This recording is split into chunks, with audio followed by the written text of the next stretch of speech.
Shalom saudara yang diberkati oleh Tuhan Yesus Kristus. Selamat pagi. Pagi hari ini kita akan mendengarkan kebenaran firman Tuhan. Sebelumnya mari kita satu di dalam doa. Terima kasih Bapa di surga, kami mengucap syukur buat kebenaran firman-Mu yang akan kami renungkan pada pagi hari ini. Kami mau menyambutnya dengan segala ucapan syukur karena kami percaya firman Tuhan menuntun kami di dalam kehidupan yang penuh dengan damai sejahtera, hari depan yang penuh dengan harapan. Terima kasih Bapa di surga, Engkau yang meliputi kami dengan kasih-Mu, sehingga kebenaran-Mu itu memerdekakan kami. Demi nama Yesus Tuhan, kami siap mendengarkan firman Tuhan. Dalam nama Yesus kami berdoa. Haleluya. Amin. Shalom kekasih Tuhan yang diberkati. Mari kita berdoa. Pada pagi hari ini kita mendapatkan sesuatu yang dapat membuat iman kita bertumbuh. Amin. Karena dengan pertumbuhan iman, kita percaya akan ada buah-buah yang dapat kita hasilkan. Kita membaca kebenaran firman Tuhan yang terambil dari Injil Yohanes, pasal yang ketiga, 1 hingga ayat 21, percakapan Yesus dengan Nikodemus. Adalah seorang Farisi bernama Nikodemus, seorang pemimpin agama Yahudi. Ia datang pada waktu malam kepada Yesus dan berkata, "Rabi, kami tahu bahwa engkau datang sebagai guru yang diutus Allah. Sebab tidak ada seorang pun yang dapat mengadakan tanda-tanda yang engkau adakan itu jika Allah tidak menyertainya." Yesus menjawab katanya, "Aku berkata kepadamu, sesungguhnya jika seorang tidak dilahirkan kembali, ia tidak dapat melihat kerajaan Allah." Kata Nikodemus kepadanya, "Bagaimanakah mungkin seseorang dilahirkan kalau ia sudah tua? Dapatkah ia masuk kembali ke dalam rahim ibunya dan dilahirkan lagi?" Jawab Yesus, "Aku berkata kepadamu, sesungguhnya jika seorang tidak dilahirkan dari air dan roh, ia tidak dapat masuk ke dalam kerajaan Allah. Apa yang dilahirkan dari daging adalah daging, dan apa yang dilahirkan dari roh adalah roh. Janganlah engkau heran karena aku berkata kepadamu, kamu harus dilahirkan kembali.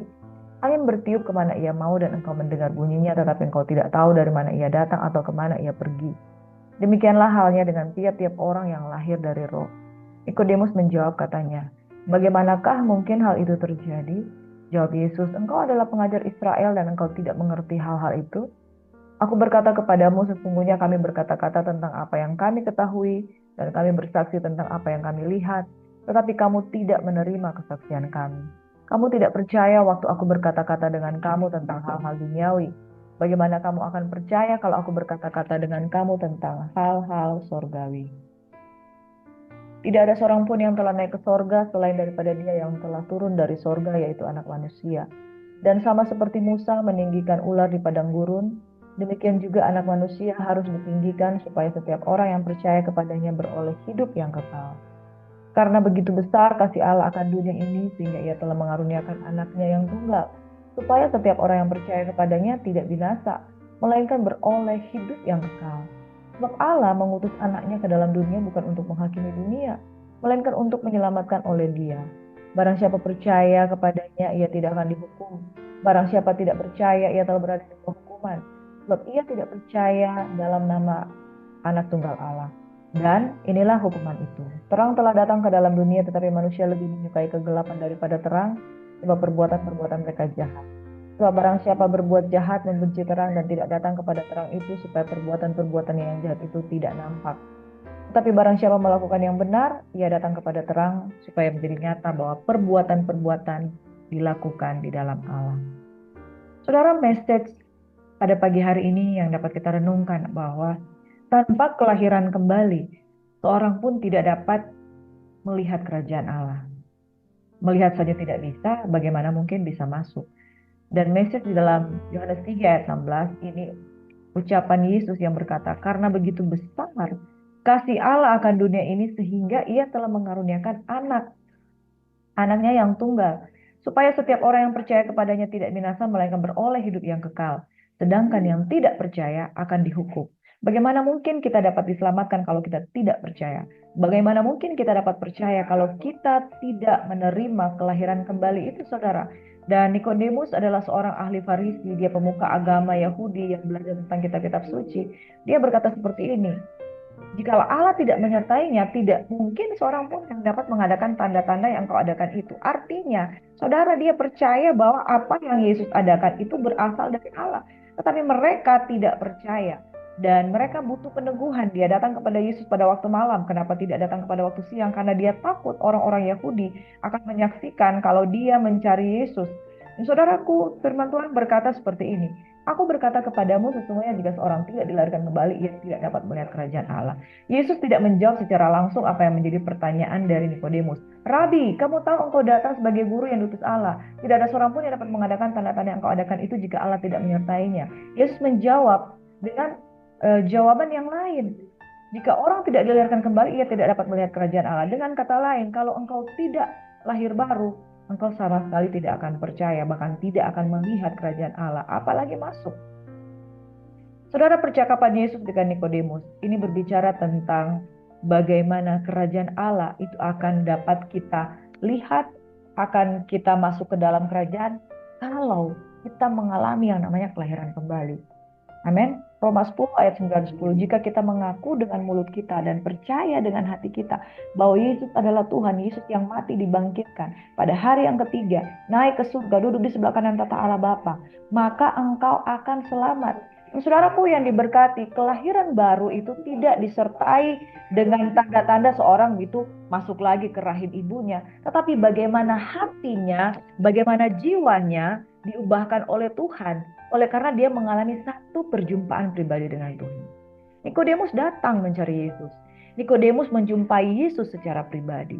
Tapi jikalau hatinya tidak dilahirkan kembali, maka apapun yang menjadi jawaban Yesus, dia tidak akan percaya.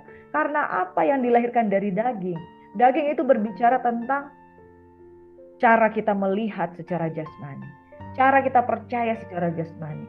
Apa yang dilahirkan dari daging adalah daging. Apa yang dilahirkan dari roh adalah roh. Ketika kita lahir baru, kita menerima roh yang baru di dalam hati kita.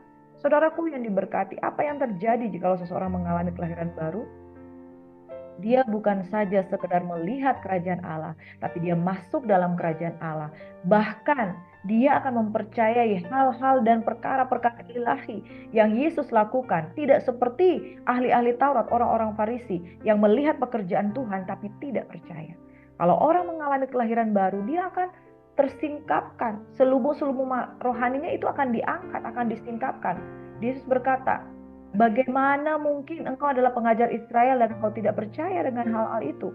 Karena itu saudara, kalau seseorang tidak mengalami kelahiran baru, dia tidak akan bisa melihat perkara-perkara rohani.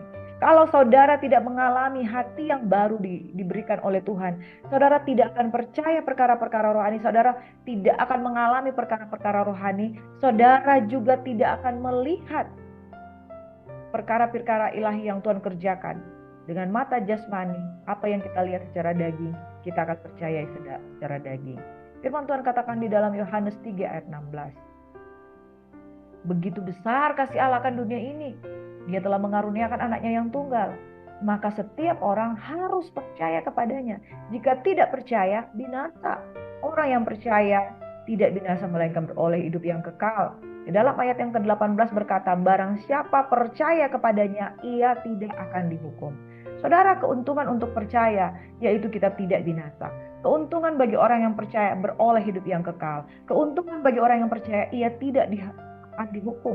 Keuntungan orang yang percaya dia bisa melihat kerajaan Allah. Keuntungan orang percaya dia bisa masuk kerajaan Allah. Keuntungan orang percaya dia bisa melihat perkara-perkara bukan secara daging, melainkan secara roh. Keuntungan orang percaya bahwa dia mengalami yang namanya kelahiran baru. Keuntungan orang yang mengalami kelahiran baru, saudara. Ada 3 hal yang dialami orang yang mengalami kelahiran baru. Saudara, yang pertama, dia mengalami hati yang baru.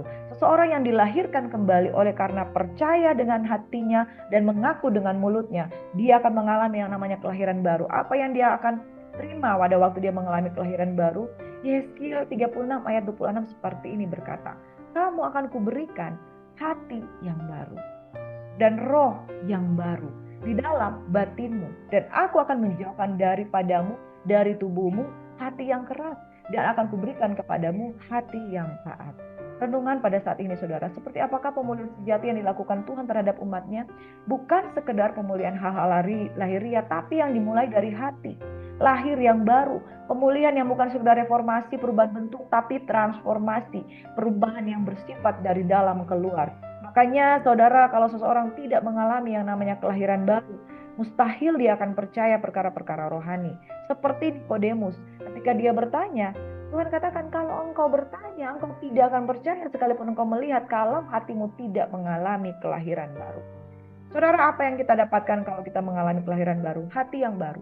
Dengan hati yang baru, Tuhan akan menjauhkan hati yang lama, hati yang keras, hati yang tidak taat, diberikan hati yang taat, hati yang percaya, hati yang bisa memahami kehendak Bapa, hati yang bisa mentaati kehendak Bapa. Yang kedua, apa yang kita peroleh kalau kita mengalami kelahiran baru? Kita akan berpindah zona, saudara. Dari gelap kepada terang Tuhan yang ajaib. 1 Petrus 2 ayat 9 hingga 10 berkata begini, tetapi kamulah bangsa yang terpilih, imamat yang rajani, bangsa yang kudus, umat kepunyaan Allah sendiri, supaya kamu memberitakan perbuatan-perbuatan yang besar dari Dia yang telah memanggil kamu keluar dari kegelapan kepada terangnya yang ajaib. Kamu yang dahulu bukan umat Allah, tetapi yang sekarang telah menjadi umatnya, yang dahulu tidak dikasihani, tetapi yang sekarang telah beroleh belas kasihan. Tanpa kelahiran baru, saudara, jangankan masuk, melihat saja kerajaan Allah tidak bisa. Tetapi ketika engkau mengalami kelahiran baru, zonamu yang dulu di luar kerajaan, masuk ke dalam zona yang baru, yaitu zona kerajaan. Engkau dulu di luar mengalami kegelapan, engkau masuk ke dalam terang Tuhan yang ajaib. Kamu dahulu bukan umat Allah, tetapi yang sekarang telah menjadi umatnya, yang dahulu tidak dikasihani, tetapi yang sekarang telah beroleh belas kasihan. Saudara, bukankah luar biasa dan menyenangkan ketika engkau dulu bukanlah orang-orang yang terhitung, bukan anak-anak kerajaan, tetapi sekarang engkau sudah masuk di dalam kerajaan. Kalau orang-orang yang di luar kerajaan, dia tidak beroleh hak-hak kehidupan yang dapat kita peroleh dalam kerajaan. Warga kerajaan Allah, saudara, warga kerajaan Allah memiliki hak istimewa. Warga kerajaan Allah memiliki tunjangan-tunjangan kerajaan. Amin. Sebagaimana kalau kita misalnya menjadi warga negara Jepang.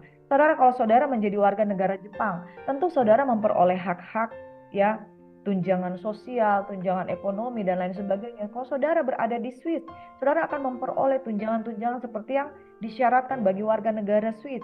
Kalau saudara warga negara Amerika, saudara akan mendapatkan satu perlindungan secara khusus. Bahkan kalau saudara warga negara Amerika, saudara pergi ke negara yang lain, saudara mungkin pergi ke satu negara bagian yang lain yang ada di Inggris misalnya, saudara mendapatkan embassy di sana, di kedutaan Amerika, saudara akan mendapatkan perlindungan sebagai warga negara Amerika, karena saudara adalah warga negara dari negara yang mereka lindungi dengan hak-hak dan kewajiban yang engkau miliki karena engkau menjadi warga negara tersebut. Demikian pula saudara, kalau engkau warga kerajaan surga, dikatakan kalau engkau warga kerajaan surga, engkau mendapatkan hak istimewa sebagai anak dari Raja segala raja. Kamu yang dahulu bukan umat Allah, tapi sekarang menjadi umatnya. Saudara, hak istimewa untuk menjadi anak kerajaan akan kita peroleh kalau kita alami yang namanya lahir baru. Makanya saudara, jangan sampai engkau orang Kristen tapi tidak mengalami yang namanya kelahiran baru. Hatimu tidak diganti dengan hati yang baru oleh Tuhan. Zonamu, zona manusia lama. Kau tidak masuk di dalam kerajaan yang baru. Padahal saudara, hak istimewa engkau dapatkan. Bulan Oktober ini saudara, ada ujian masuk untuk CPNS. Kuotanya sangat terbatas, yang mendaftar jutaan orang. Materai elektronik itu sampai habis karena begitu banyak rakyat Indonesia, penduduk Indonesia yang ingin cari peruntungan pekerjaan sebagai CPNS. Kenapa mereka pengen jadi PNS? Karena begitu mereka diterima sebagai seorang PNS atau ASN, mereka mendapatkan hak istimewa, gaji sudah ditentukan, tunjangan sudah ditentukan, bahkan hak-hak pensiun mereka sudah ditentukan, tunjangan BPJS sudah ditentukan. Ada keinginan dari penduduk Indonesia yang belum bekerja untuk masuk sebagai ASN dengan hak-hak istimewa yang mereka peroleh. Saudara, orang dunia saja menginginkan hak istimewa dari sebuah status pekerjaan yang mereka inginkan. Apalagi kerajaan surga. Firman Tuhan katakan di dalam Yohanes 3 dikatakan, Tuhan sudah datang kepada milik kepunyaannya, tapi mereka tidak menerima dia. Amin, saudaraku yang diberkati, Allah telah mengutus dunia, mengutus anaknya ke dalam dunia. Terang itu telah datang ke dalam dunia. Tetapi manusia lebih menyukai kegelapan daripada terang, karena perbuatan mereka jahat. Saudara, ada orang-orang yang sudah ditentukan untuk masuk kerajaan surga, tetapi mereka memilih untuk tinggal di dalam kegelapan. Mereka tidak mau berespon, mereka menunda-nunda untuk berespon terhadap terang Tuhan yang ajaib. Mengapa? Karena perbuatan mereka jahat. Karena mereka tidak mau menukar perbuatan mereka yang jahat itu dengan hak istimewa dalam kerajaan Allah. Siapa siapa yang salah, saudara? Salah sendiri. Makanya hari ini ketika engkau mendengarkan firman Tuhan, Yesus mengajak kita untuk percaya kepada Dia, supaya barang siapa percaya padanya tidak binasa, melainkan beroleh hidup yang kekal. Yang ketiga, saudara yang diberkati, tujuan yang baru. Ketika kita lahir baru, tujuan yang baru Tuhan berikan. Waktu kita masih manusia lama, manusia di daging, tujuan kita adalah perbuatan-perbuatan jahat yang berbuah kepada maut. 1 Petrus 1 ayat 8 hingga ayat yang ke-15. Sekalipun kamu belum pernah melihat Dia, namun kamu mengasihinya. Kamu percaya kepada Dia sekalipun kamu sekarang tidak melihatnya. Kamu bergembira karena sukacita yang mulia dan yang tidak terkatakan, karena kamu telah mencapai tujuan imanmu, yaitu keselamatan jiwamu. Hiduplah sebagai anak-anak yang taat dan jangan turuti hawa nafsu yang menguasai kamu pada waktu kebodohan. Tetapi hendaklah kamu menjadi kudus di dalam seluruh hidupmu, sama seperti Dia yang kudus yang telah memanggil kamu. Sebab ada tertulis, kuduslah kamu sebab aku kudus. Saudara, ketika kita berpindah zona dari gelap kepada terang Tuhan yang ajaib, kita telah mencapai tujuan imanmu, yaitu keselamatan jiwamu. Itulah yang menjadi tujuan akhir kita, keselamatan jiwa kita. Kita sudah berpindah dari gelap kepada terang Tuhan yang ajaib. Karena kita sudah berpindah, tujuan kita dulu hidup yang hidup seenaknya. Tujuan kita hidup tanpa tujuan, tanpa arah yang benar. Kita sekarang memiliki tujuan yang benar, yaitu keselamatan jiwa kita. Dan bagaimana tujuan keselamatan kita adalah hidup kudus dalam seluruh kehidupan kita. Kita yang tidak pernah punya keinginan untuk hidup kudus, sekarang punya keinginan untuk hidup kudus. Saudara, saya sebelum lahir baru, saya tidak mengerti apakah orang bisa hidup kudus. Ternyata untuk hidup kudus itu, Tuhan yang berikan keinginan itu. Untuk selalu disucikan, untuk selalu hidup, selalu mengkoreksi diri, selalu mau hidup di dalam hadirat Tuhan yang menguduskan. Tujuan hidupnya sudah berubah. Tujuannya sudah berbeda, saudara. Dulu, mana pernah kita percaya kita bisa hidup kudus. Tetapi di dalam Tuhan ternyata tidak ada yang mustahil. Tujuan keselamatan iman kita adalah hidup kudus, hidup bersama dengan Tuhan. Dan tidak ada yang mustahil bagi Tuhan. Engkau dikuduskan dalam nama Tuhan. Sekalipun kita belum pernah melihat Dia, kita mengasihi Dia. Sekalipun kita tidak bersentuhan dengan Dia, tetapi kita percaya Dia ada. Kita percaya kepada Dia sekalipun tidak melihatnya. Kamu bergembira karena sukacita yang mulia dan tidak terkatakan, karena kita sudah mencapai tujuan iman kita. Tujuan ini yang kita kejar hari demi hari. Kuduslah kamu sebab aku kudus. Demikian firman Tuhan. Saudara, pada pagi hari ini kita simpulkan bahwa kelahiran baru itu adalah bentuk percaya kita kepada Tuhan. Barang siapa percaya kepadanya tidak binasa, beroleh hidup yang kekal, tidak dihukum. Dan barang siapa percaya, dia akan mengalami yang namanya lahir baru. Barang siapa mengalami kelahiran baru, 3 hal yang akan dia peroleh, yaitu hati yang baru. Yang kedua, dia akan memperoleh zona yang baru, keluar dari gelap kepada terang Tuhan yang ajaib, yang dahulu bukan umat Allah menjadi umat Allah. Yang ketiga, saudara, kita akan memiliki tujuan hidup yang baru, yaitu keselamatan jiwa kita yang senantiasa dikuduskan hari demi hari. Keinginan kita adalah hidup kudus berkenan kepada Tuhan. Itulah, saudara, makna dari kebenaran firman Tuhan yang pada hari ini kita renungkan. Hendaklah engkau percaya, sebab kasih karunia Tuhan begitu besar. Karena begitu besar kasih karunia Allah, sehingga Dia telah mengaruniakan Anak yang tunggal, supaya setiap orang yang percaya tidak binasa, beroleh hidup yang kekal, tidak. Tuhan Yesus memberkati kita semua. Shalom, kekasih Tuhan, kiranya kita mengalami kelahiran baru yang membuat kita memiliki hati yang baru, zona yang baru, tujuan yang baru. Mari berdoa. Terima kasih Bapa di surga, terang Tuhan yang ajaib telah ada di tengah-tengah kami. Hingga kami ketika terang itu datang, kami meninggalkan perbuatan-perbuatan kami yang jahat. Bapa, kami berdoa ketika kami mengalami yang namanya lahir baru, hati yang baru, hati yang taat, jiwa yang bersuka cita, damai sejahtera ada dalam kehidupan kami. Tuhan kiranya memberkati dan melindungi Engkau. Tuhan menyinari Engkau dengan wajah-Nya, memberikan Engkau kasih karunia. Tuhan menghadapkan wajah-Nya kepadamu dan memberikan Engkau damai sejahtera. Keluar masukmu ditunggu dan dijagai. Kami juga berdoa untuk opung dokter yang mengalami duka cita karena meninggalnya Elia Radoli. Dalam nama Tuhan Yesus Kristus, Engkau memberkati keluarga yang berduka cita, keluarga yang ditinggalkan, agar mengalami penghiburan yang manis daripada Allah Roh Kudus. Kekuatan penghiburan, sukacita, dan pertolongan dari Bapa, Putra, dan Roh Kudus, di dalam nama Tuhan Yesus Kristus menyertai memimpin keluarga yang mengalami duka cita. Kerinduan kami, harapan kami Tuhan, senantiasa penghiburan yang manis daripada Allah Roh Kudus memberikan kami semangat dan kekuatan baru. Diberkati juga hamba-hamba Tuhan, anak-anak Tuhan yang mau mengalami kehidupan yang baru dalam Kristus, yang mau percaya dan terus hidup di dalam zona yang baru sebagai anak-anak kerajaan yang keluar dari gelap, masuk ke dalam terang Tuhan yang ajaib dan memiliki tujuan hidup yang baru, yaitu keselamatan iman mereka, dikuduskan sekali untuk selama-lamanya. Di dalam nama Yesus, semua yang percaya diberkati Tuhan sama-sama katakan. Amin. Shalom kekasih Tuhan, selamat beraktivitas and God bless.